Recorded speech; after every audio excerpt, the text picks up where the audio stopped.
Hello friends, હું છું ગુજરાત ચૌહાણ અને આજે આપણે વાત કરીશું હાયર પરચેસ સિસ્ટમની અંદર એટલે કે unit number 4 financial accounting 2 new syllabus according to NAP 2020। હવે મિત્રો મેં પાર્ટ 1ની અંદર મેં 4 મેથડોને મેં ચર્ચા કરી હતી। કેટલી 4 મેથડો, જેની અંદર પહેલી મેથડ હતી કે જ્યારે કેશ પ્રાઇઝ અને ઇન્ટરેસ્ટ બંને આપેલું હોય ત્યારે શું કરવાનું મિત્રો। તો જુઓ મિત્રો, અહીંયા જે આપણે દાખલો ગણીએ છીએ એ પહેલાં આપણે રકમ વાંચીએ પહેલાં। તો on 1st January 2017 Sanjay purchase a camera on higher purchase system from Karni limited. Sanjay કોણ છે? બાયર। તો એ લખીશું આપણે, સંજય કોણ છે? અહીંયા બાયર કોણ છે? સંજય। અને સેલર કોણ છે? કરણી લિમિટેડ। એટલે અહીંયા શું લખીશું આપણે? સેલર। એટલે વેન્ડર કોણ આવે? કરણી લિમિટેડ કોણ કહેવાય? વેન્ડર। આટલું આપણે ફાવે। પછી પહેલાં ઓળખવાનું કેવી રીતે મિત્રો કે આ મેથડ પહેલી મેથડનો સમ ગણાય? તો જુઓ, 6 લાખ તમને આપેલા, કેશ પ્રાઇઝ આપેલી, નક્કી થઈ ગયું કે કેશ પ્રાઇઝ આપ્યું હોય અને રેટ ઓફ ઇન્ટરેસ્ટ કેટલો? 10%। આ બંને અમાઉન્ટ આપ્યું હોય ને ત્યારે પહેલી મેથડ લેવાય। કઈ લેવાય? પહેલી। અને જ્યારે મિત્રો પહેલી મેથડનો દાખલો પૂછાય તો હંમેશા યાદ રાખજો કે આ ટેબલ બેઠો કોપી કરવાની। કેવું? આ ટેબલ જે મેં લખાયું ત્યારે બેઠું કોપી કરવાની, કેમ કે આ ટેબલ વગર જવાબ આવશે નહીં। અને અહીંયા તમે શું પૂછ્યું મિત્રો કે show necessary calculation showing amount of interest and installment. એટલે આ ટેબલ બનાવવાનું। 5 general entry for the year 2017 in the books of Sanjay. એટલે સંજય કોણ છે? બાયર। તો બાયરના ચોપડામાં આપણે જરૂરી આપ નોંધો એટલે કે જનરલ એન્ટ્રીસ આપણે આપવાની। કેવી રીતે આપવાની મિત્રો હું તમને અહીંયા સમજાવીશ। જુઓ, ડેટ આપી દીધી। જુઓ, 1/1/17 એટલે શું આવશે? 1/1/17। કેશ પ્રાઇઝ મિત્રો કેટલી? 6 લાખ। કેશ પ્રાઇઝ કેટલી આવે મિત્રો? 6 લાખ। ઇન્સ્ટોલમેન્ટ ના આવે, કેમ કે જે દિવસે આપણે કેમેરો ખરીદ્યો હોય એ દિવસે હપ્તો ના હોય, પણ ડાઉન પેમેન્ટ હોય। કેટલું? 1 લાખ। તો ડાઉન પેમેન્ટ કેટલું હતું? 1 લાખ। તો હવે ઇન્ટરેસ્ટ હોય નહીં, તો 1 લાખ અહીંયા પે ટુવાર્ડ કેશ પ્રાઇઝ। એટલે 6 લાખમાં તમે 1 લાખ રૂપિયા આપ્યા, એનો મતલબ એટલા ઓછા થયા ને આપણે આપવાના। તો હવે કેટલા અહીંયા આવવાના? 5 લાખ આવવાના। કેટલા? 5। હવે હપ્તો કયો આવ્યો? 31/12/17। કેટલા? અહીંયા યાદ રાખજો, આ ક્લોઝિંગ બેલેન્સ કહેવાય। તો ક્યાં આવે? ઓપનિંગમાં 5 લાખ લખીશું। હવે અહીંયા ધ્યાન આપજો, અહીંયા તમે શું કીધેલું? Following are the details of amount paid toward cash price excluding interest. જોજો, અહીંયા જે હપ્તો આપ્યો છે એમાં તમને ઇન્ટરેસ્ટ ઇન્ક્લુડિંગ નથી મિત્રો। ઇન્ક્લુડિંગ ઇન્ટરેસ્ટ ન હોય તો આ શું કહેવાય?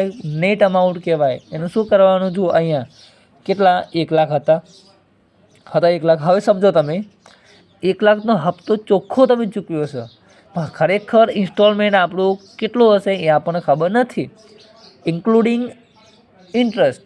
તો જુઓ, અહીંયા કેટલા હતા મિત્રો? 5 લાખ હતા। તો આપણે ઇન્ટરેસ્ટ કેટલું કાઉન્ટ કરીશું? 10%। તો જુઓ, અહીં કરીશું આપણે 5 લાખના કેટલા? 10%। કેટલા લેવાના મિત્રો? 10%। એટલે ઇન્ટરેસ્ટ કેટલું આવશે? અહીંયા 50,000 આવશે મિત્રો।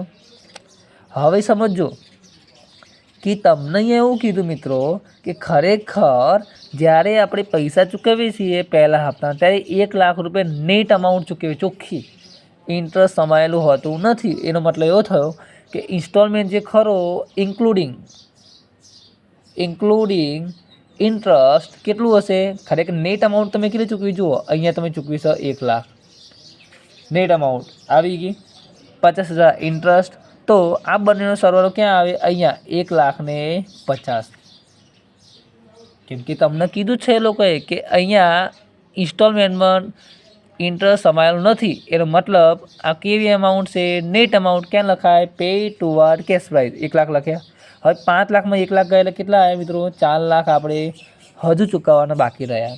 તો હવે કયો હપ્તો આવ્યા? 31/12/18। તો આ એન્ડિંગ હતી ડેટ, તો એ 4 લાખ ઓપનિંગમાં લાવવાના। હપ્તો કેટલાનો જોવા મિત્રો?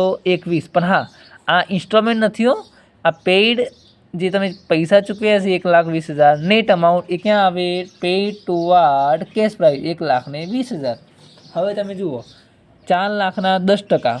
ઇન્ટરેસ્ટ કોના પર ગણવાનું? જે ક્લોઝિંગ એન્ટ્રી હોય ને એના પર. એટલે 4 લાખના કેટલા? 10%. ક્લોઝિંગ ઉપર ગણો કાં તો ઓપનિંગ, બેનો જવાબ સરખો જ થાય. 4 લાખના 10% કેટલા આવે? 40,000. તો આ બેનો સરવાળો કેટલા થાય અહીંયા? 1,60,000. તો 4માંથી કેટલા જાય? 1,20,000 ગયા મિત્રો. તો 4 લાખમાંથી 1,20,000 જાય તો અહીંયા કેટલા? 2,80,000 ક્લોઝિંગ બેલેન્સ અહીંયા વધે. પાછો હપ્તો આવ્યો 31/12/19. તો આ ક્લોઝિંગ બેલેન્સ ક્યાં આવશે? ઓપનિંગમાં 2,80,000. હવે અહીંયા ઇન્સ્ટોલમેન્ટ તમે જોઈ લો. ઇન્સ્ટોલમેન્ટ તમારો અહીંયા તો આપેલો જ નથી. તમને શું આપીશો? 1,30,000 કેવી છે? નેટ અમાઉન્ટ ક્યાં આવે? 31 નેટ અમાઉન્ટ. અહીંયા કરીશું આપણી કેલ્ક્યુલેશન. 280ના કેટલા? 10%. એટલે 28,000 શું હશે? ઇન્ટરેસ્ટ. તો અહીંયા ટોટલ હપ્તો કેટલાનો હશે? 1,58,000નો. તો 82માંથી 31 જાય એટલે કેટલા આવવાના? 1,50,000. કેટલા આવે? 1,50,000. તો ચાલો હવે 31/12/20. આ એન્ડિંગના ક્યાં આવે? ઓપનિંગમાં આવે 1,50,000. હપ્તો આપ્યો નથી. નેટ અમાઉન્ટ કેટલી? 1,50,000 ચૂકવેલી. હવે ઇન્ટરેસ્ટ તો આપણે ગણી શકીએ કોના પર? આના આધારે. તો 1,50,000 એના 10% એટલે કેટલા આવવાના? 15,000. તો આનો ઇન્સ્ટોલમેન્ટ કેટલો હશે? 1,65,000નો. જુઓ આપોઆપ તમારે નીલ થઈ ગયું. ફાઇવ મિત્રો. તો આ હતો થોડો અલગ રીતનો દાખલો હતો પણ સારો દાખલો હતો. હવે તમે જુઓ, depreciation is provide 10% on reducing balance method. જુઓ કઈ મેથડ છે? રિડ્યુસિંગ. કઈ મેથડ? રિડ્યુસિંગ મેથડ એટલે કઈ? ઘટતી જતીની બાકીની પદ્ધતિ. કઈ? ઘટતી જતી બાકીની પદ્ધતિ. તો હવે તમે સમજો કે જે કેમેરો હતો એને 1,17 કેમેરો કેટલાનો હતો? 6 લાખનો હતો કે નહીં? હવે આપણે શું કરીશું? અહીંયા ડેપ્રિસિએશન કરીશું 10%. કેટલા? 60,000. એટલે ક્યારે આવે? 31/12/17 આવે. તો હવે કેટલા આવ્યા? 5,40,000. હવે મિત્રો તમે જુઓ, તમને શું કીધું અહીંયા? Pass journal entry for the year 2017. એટલે આપણે ઓનલી 2017 સુધીની જ ગણતરી બતાવવાની અહીંયા શેમાં? ડેપ્રિસિએશનની અંદર. તો અહીંયા આપણે ટાઇટલ આપી દેવાનું કે necessary entries in the book of કોનો ચોપડો હતો? સંજય. અને કેટલી આપવાની? તો મેં તમને પાર્ટ 1માં જનરલ એન્ટ્રીઝના ટોપિક મેં ચલાવ્યા હતા. એટલે તમે ખાસ એ તમે જોઈ લેજો. ખાસ તમે આ સમજજો. એટલે આ વસ્તુ તમને આવડવી જોઈએ. જો ઇન્સ્ટોલમેન્ટ તમને આપેલો હોય ઇન્ક્લુડિંગ ઇન્ટરેસ્ટ તો એ ક્યાં લખાય? અહીંયા લખાય. જો નેટ અમાઉન્ટ હોય તો અહીંયા લખાય. એ ભૂલતા નહીં. ચાલો તો હવે શું કરીશું? આપણે એન્ટ્રી આપીશું કોના ચોપડામાં મિત્રો? સંજયના. કેમ કે તમે કીધું જ છે. ચલો ટાઇટલ આપી દઈએ આપણે કે જર્નલ એન્ટ્રીઝ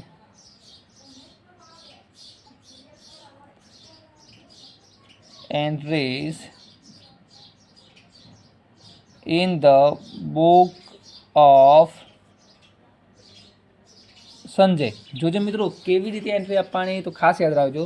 અને એના માટે ખાસ આનો પાર્ટ 1 તમે જોઈ લેજો. હવે તમે જુઓ, મેં તમને કીધેલું પહેલી તમે જનરલ એન્ટ્રી આપશો કોના માટે? 2017 માટે. તો પહેલો ક્રમ મેં તમને વિડીયોમાં મેં તમને સમજૂતી આપી હતી ઓન એગ્રીમેન્ટ. આવું મેં તમને કીધેલું. શું હતું? એગ્રીમેન્ટ વખતે તો જ્યારે બાયર હોય તો શું કરશે?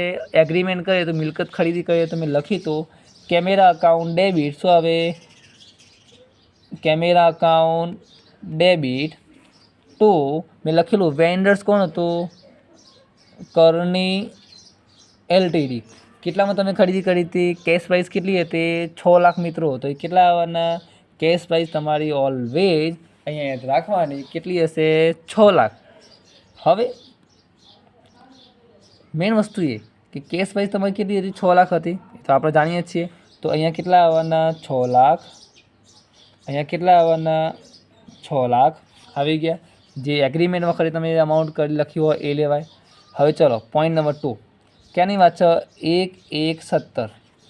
હવે બીજી અમાઉન્ટ કોના વખતે લખાય? જ્યારે તમે ડાઉન પેમેન્ટ તમે ચૂકો ને ડાઉન પેમેન્ટ ત્યારે. તો ઓન ડાઉન પેમેન્ટ મેં તમને લખાયેલી પાર્ટ 1માં ક્યારે ડાઉન પેમેન્ટ? 1/1/17 હોય.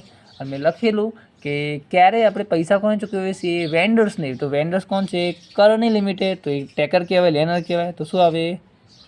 કરણી LTD account debit to cash account અથવા બેંક એકાઉન્ટ. કેટલા ચૂકવ્યા ડાઉન પેમેન્ટમાં? 1 લાખ. તો કેટલા? 1 લાખ આવી ગયા. કેટલા? 1 લાખ. જે તમે ચૂકવ્યા હતા એ જ લેવાના. ચાલો હવે ટોપિક કયો આવશે મિત્રો? When installment become due. Installment શું બને? ડ્યુ થાય ત્યારે આપણે લખેલું એમનો એન્ટ્રી કરાયેલી કે 31/12/17 હપ્તો આવે, ડેટ આ જ લેવાની. Interest account debit two vendor એટલે કરણી એલટીડી. કેટલું? યાદ રાખજો, જે 31 અહીંયા આપણે અહીંયા સુધી લખવાની, આપણે ક્યાં સુધી લખવાની? અહીંયા સુધી. એટલે આપણે આ ધ્યાનમાં લેવાનું. પહેલું તો કેમેરા અકાઉન્ટ ડેબિટ કર્યું આપણે, કેમ કે વસ્તુ આવી છે આપણા જોડે, હપ્તો ચૂકવ્યો છે એટલે Karni limited account debit to cash account લેવાય. ઇન્ટરેસ્ટ કેટલું આવી? જુઓ 50,000. તો કેટલા લેવાના અહીંયા? 50. કેટલા આવવાના? 50. પછી મેં તમને કીધેલું કે installment is paid. Installment is paid જ્યારે હપ્તો તમે ચૂકવો ત્યારે કોણે ચૂકવવાના? સેલરને ચૂકવાય ને પૈસા. તો 31/12/17 શું આવે? Karni LTD account debit to bank account. તો કેટલો હપ્તો તમે ચૂકવ્યો? તો નેટ અમાઉન્ટ લેવાની. શું લેવાની? Net amount. કઈ? 1 લાખની. તો 1 લાખ તમે અહીંયા ચૂકવ્યા છે. કેટલા? 1 લાખ. અહીંયા ઓલરેડી તમે ઇન્સ્ટોલમેન્ટના તમે કેટલા? 1 લાખ ચૂકવ્યા છે. જુઓ મિત્રો, તમે શું કર્યું?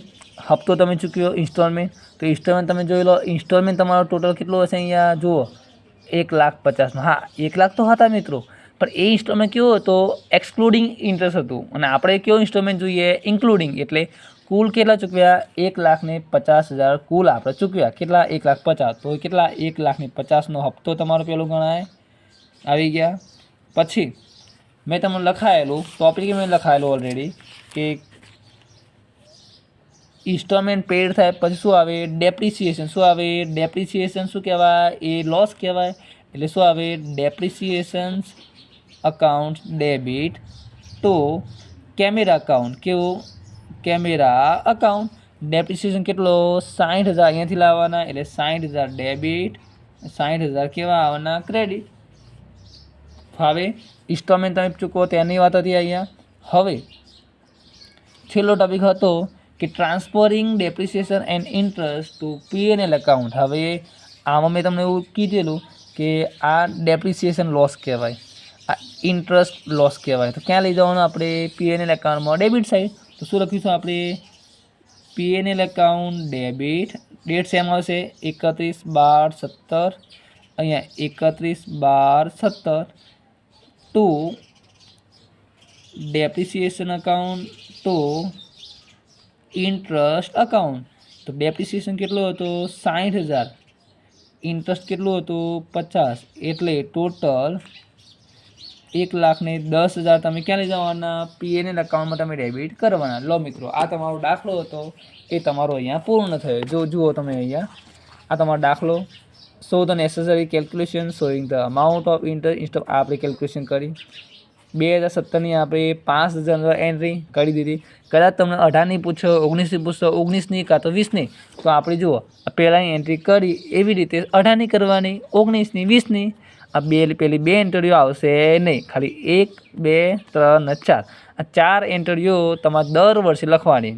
ઇન્સ્ટોલમેન્ટ ડ્યુ થાય ત્યારે, ઇન્સ્ટોલમેન્ટ પેડ આઉટ તમે કરો ત્યારે, અને ડેપ્રિસિએશન એન્ડ પીએનએલની. ઓકે મિત્રો, તો આ પહેલા વર્ષની તમારી એન્ટ્રી હતી.